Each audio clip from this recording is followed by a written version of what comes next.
बिस्मिल्लाहिर्रहमानिर्रहीम। नाजरीनों, सामीन हजरात, एक वीडियो देखने का मौका मिला सोशल मीडिया के ऊपर जो आजकल वायरल है। सुल्तान अतीकुर रहमान साहब जो हमारे मुल्क पाकिस्तान के एक अजीम नात खान हैं, जो हज़रत ख्वाजा मियाँ मोहम्मद बख्श साहब रहमतुल्लाहि तआला अलैह आपके कलाम से जिन्होंने आजकल शोहरत पाई है। आइए पहले ज़रा उनकी एक वीडियो समाअत कीजिए, फिर उसके बाद मैं कुछ अर्ज किए देता हूँ।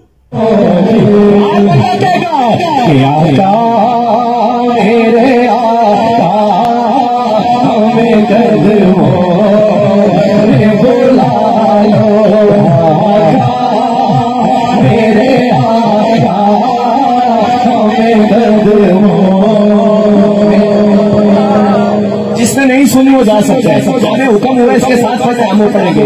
पढ़ो जी, हमें हदीस में लिखा है जिक्र के साथ पढ़े। आप पढ़ो पढ़ो पढ़ो। जिसने नहीं सुनी वो जा सकता है।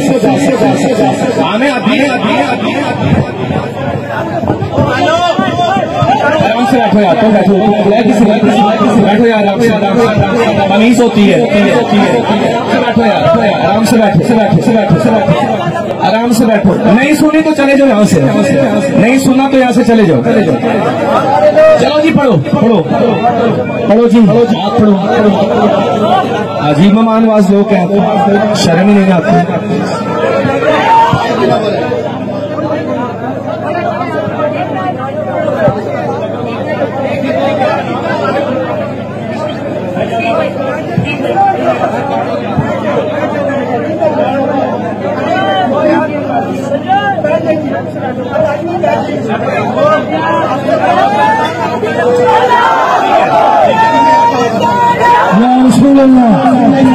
ये खुश्क मुल्ला यहाँ नहीं बैठ सकते, चलो यार। ये खुश्क मुल्ला यहाँ नहीं बैठ सकते, चलो यार। आका मेरे आका में कदमों में बुला लो।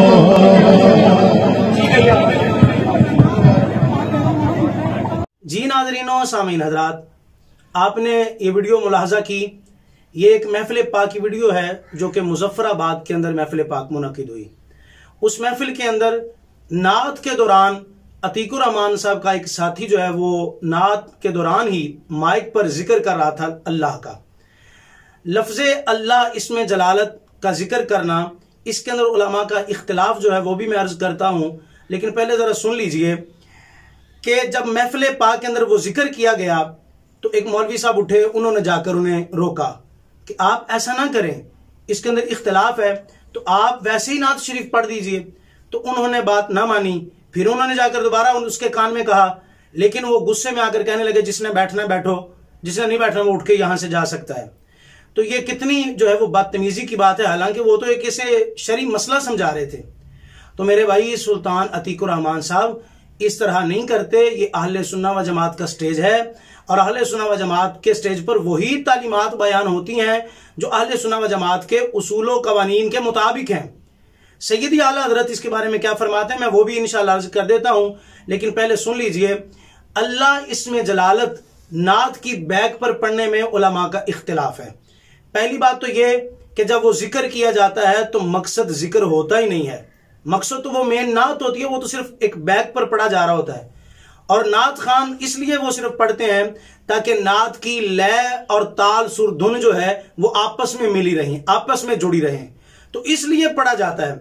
और वो पढ़ते कुछ इस अंदाज से हैं कि सुनने वाले को महसूस होता है जिस तरह ये ढोल की आवाज आ रही होती है, और वो लफ्ज़ अल्लाह सही लफ्जों के साथ जो है वो नहीं अदा कर रहे होते।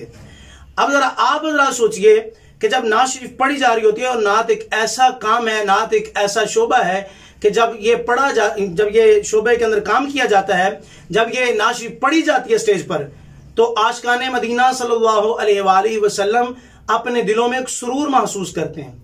लेकिन वो अमल, जिस अमल की वजह से माहफिल के अंदर बेचैनी फैले, फितना बरपा हो, तो उस अमल से हमें बाज आना चाहिए। मेरे भाई अतीकुर रहमान साहब, जरा सोचिए, अगर आप नात पढ़ते हुए अवाम को मदीना शरीफ ले जाना चाहते हैं तसव्वुर और ख्यालात की दुनिया में, लेकिन जब वो पीछे जिक्र किया जाएगा जिसकी आवाज ढोल की तरह आती है, तो आप मदीना ले जाने के बजाय सवारियां मदीने की बिठाएंगे और लेकिन ले जाके उन्हें हिंदुस्तान उतार देंगे। तो ऐसा करना भी ये जायज नहीं है। तो उसके बारे में उलमा का इख्तिलाफ है, बाज कहते हैं जायज है, बाज कहते हैं नाजायज है बैक पर लफ्ज़े अल्लाह का जिक्र करना। लेकिन इसमें किसी का कोई इख्तिलाफ नहीं है। जो आवाज ढोल की तरह निकाली जाती है, किसी ने उसको जायज नहीं कहा, ये किसी के नजदीक जो है वो जायज नहीं है। सिर्फ डिस्को नाते चल रही हैं। एक बच्चा जमूरा साथ में होता है, उसको इशारा होता है, हाँ भाई चलो अल्लाह के नाम को ढोलकी की तरह इस्तेमाल करो, और वो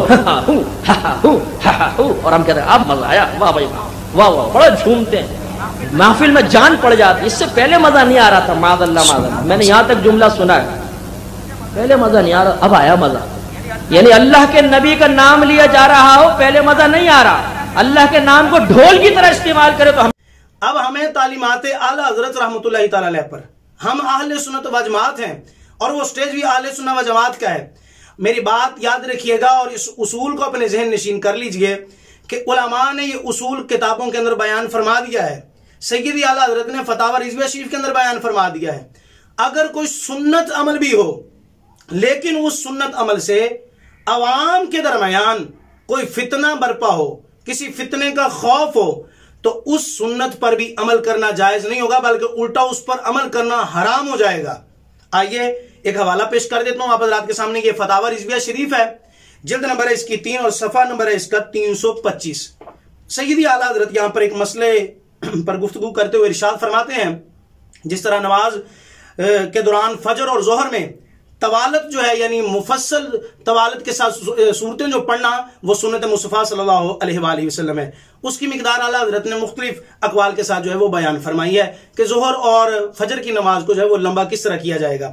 लेकिन आला हज़रत ये तमाम बहस करने के बाद जवाब के आखिर में क्या इरशाद फरमाते हैं, अगर 1000 आदमी की जमात है और सुबह की नमाज है और खूब वसी वक्त है और जमात में अगर 999 आदमी दिल से चाहते हैं कि इमाम बड़ी बड़ी सूरतें पढ़े, मगर एक शख्स बीमार या ज़ईफ बूढ़ा या किसी काम का जरूरतमंद है कि उस पर नमाज का लंबा करना उस पर गिरान गुजरेगा, यानी उस पर नमाज भारी होगी, तो उसे तकलीफ पहुंचेगी, तो इमाम को हराम है कि ततवील करे, यानी नमाज को लंबा करे, बल्कि 1000 में उस एक के लिहाज से नमाज पढ़ाए, जिस तरह प्यारे आका मुस्तफा सल्लल्लाहु अलैहि वसल्लम ने सिर्फ उस औरत और उस बच्चे के ख्याल से नमाज फजर में मुअज़्ज़तैन से पढ़ा दी सल्लल्लाहु अलैहि वसल्लम, और हजरत मुआज़ इब्न जबल रज़ियल्लाहु ताला अन्हु पर तत्वील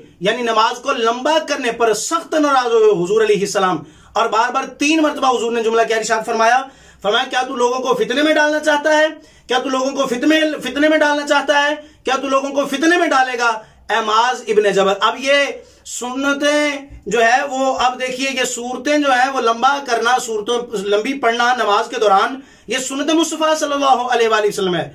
लेकिन जब लोगों के दरमियान फितना बर्पा होने का डर हो, तो इससे भी गुरेज करना पड़ेगा। अगर इस पर अमल करेंगे तो ये अमल करना हराम हो जाएगा। हालांकि ये सुन्नत वाला मामला था, तो वहां पर तो जायज और नाजायज का हुक्म है सिर्फ, तो आप जायज और नाजायज पर इतनी सख्ती के साथ आर्डर दे रहे हैं कि जिसने सुनी है उसने, नहीं सुनी तो वो यहां से चला जाए। वो मेरे भाई आपको शरी मसला बता रहे थे, ये मुल्क पाकिस्तान के अंदर खुदारा ऐसी जो है वो माहौल मत बनाइए कि महफिलों में लोग जो आते हैं ना बेचारे हदायत लेने के लिए, महफिलें सुनने जो आते हैं अल्लाह और उसके रसूल की कुछ बातें सुनने के लिए, ताकि उनके दिलों को सुरूर मिले, और अगर आगे से वहां पर आगे स्टेज पर मौलवियों और नात खानों की आपस में झड़प देखेंगे तो वो वहां से क्या सबक सीखेंगे। तो आप क्या चाहते हैं कि जो लोग आते हैं महफिल सुनने वो भी ना आए, वो भी दीन से मुतनफिर हो जाए। खुदारा इनसे बचिए, ऐसे अमलों से बचिए मेरे भाई, अपने आप पर तवज्जो कीजिए। मान लेने में ही शरी मसला जो है वो उसके अंदर बड़ाई होती है, दिल बड़ा कीजिए और इससे जो है अपना जो आपने अमल किया है उससे आइंदा के लिए तौबा कीजिए। अल्लाह पाक हम सबको अमल की तौफीक नसीब फरमाए।